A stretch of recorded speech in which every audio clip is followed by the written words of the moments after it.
day, everyone. For this performance class, we conducted an interview about the student savings and spending habits, focusing on the concepts of iwas utang or avoiding debt. The purpose of this interview is to understand how students manage our allowance, control expenses, and practice responsible financial behavior to prevent borrowing money. Through this activity, we aim to promote financial discipline and smarter money decisions among students. I am Khalil Popot. And I am Rian Jane Volandes, and we are the financial management students. So here's my first question. What is your source of income? My source of income is I receive weekly allowance from my parents.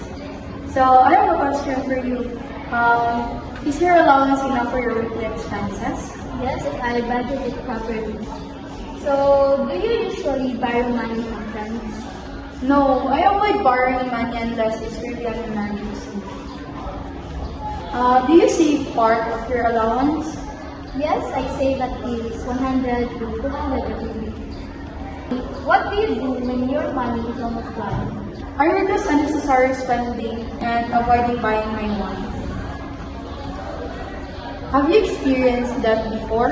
What did you learn? Yes, and I learned that borrowing can cause stress, so it's better to manage money wisely.